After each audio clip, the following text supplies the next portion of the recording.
Ici commence l'univers de l'aluminium. C'est l'autre visage de la Guinée, celui qui doit profondément marquer l'avenir du pays.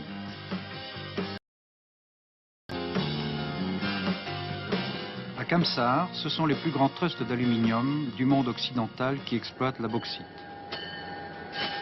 À Faka, une société internationale dirigée par Péchiné fabrique de l'alumine. À Kindia, les contrats ont été passés avec l'Union soviétique. La bauxite vient de Sangaréji à 136 km de Kamsar.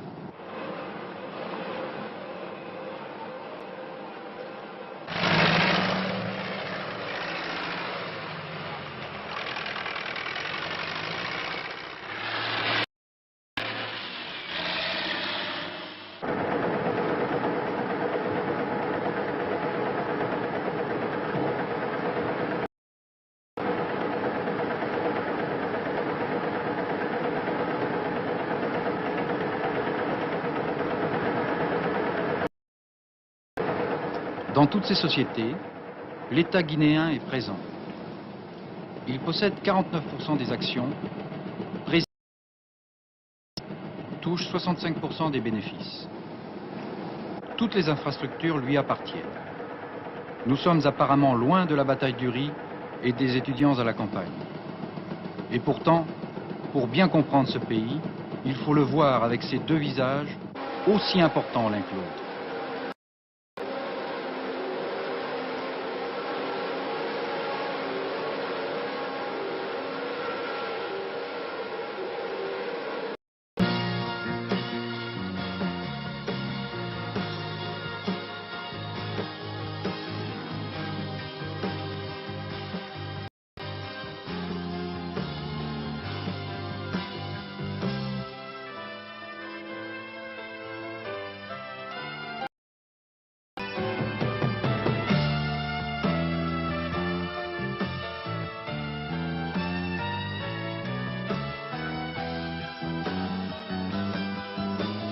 Nous exportons de la bauxite brute et de la bauxite séchée. Et plus tard, de la bauxite. Quel est le tonnage annuel que vous avez exporté l'année dernière? L'an dernier, nous avons fait approximativement 5 millions de tonnes. Est-ce que la production maximale?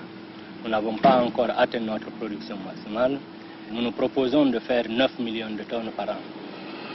Est-ce qu'aujourd'hui vous êtes en correspondance avec les prévisions qui avaient été faites? Oui, ces 9 millions-là, on doit les faire après 3 années d'exploitation. Cette exploitation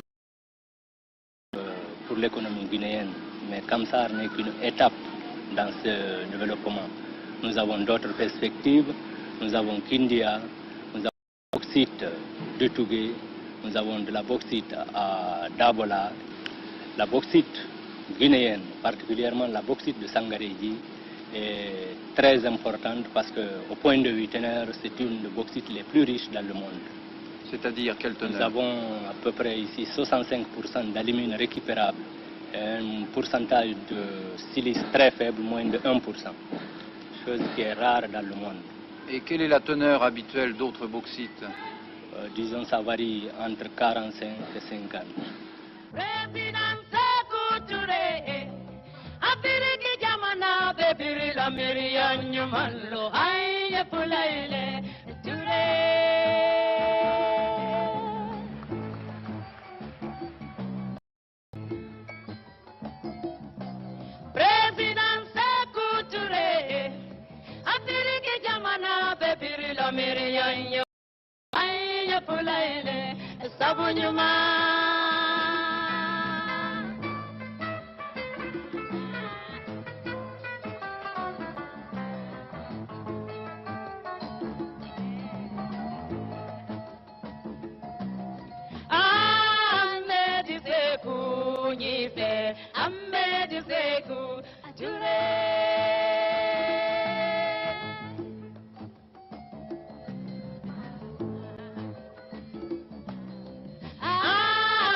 C'est vrai que le président est l'ami de tout le monde, il est l'ami de tous les Guinéens. Par exemple, chaque jour, plus que 100 personnes à la présidence, n'importe quel Guinéen peut aller lui voir. On rentre au grand salon, il dit qui est en bas, on dit qu'on a 25 personnes, il dit faire leur montée.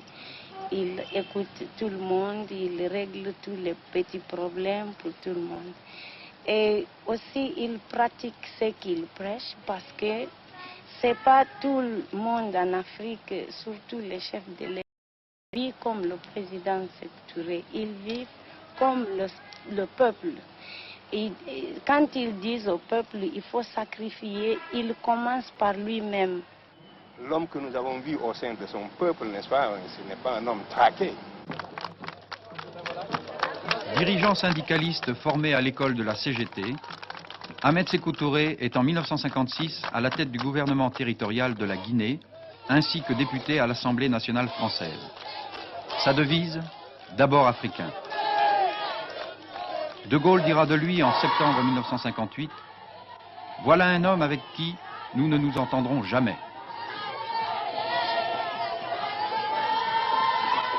Ahmed Sékou Touré est président de la République de Guinée depuis 1950.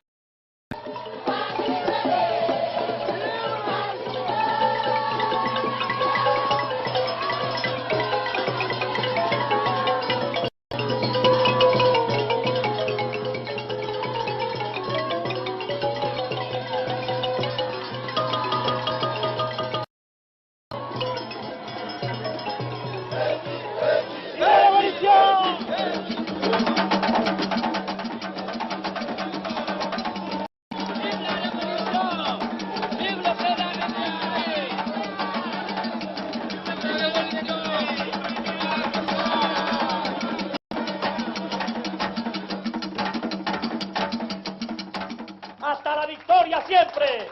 Patria o muerte, venceremos. Que le Cuba soit ici, que le Cambodge soit ici, que chaque pays africain soit représenté ici, rien de plus normal. Car la cause que défend la révolution guinéenne n'a aucun caractère cheveux. C'est la cause de tous les peuples du monde.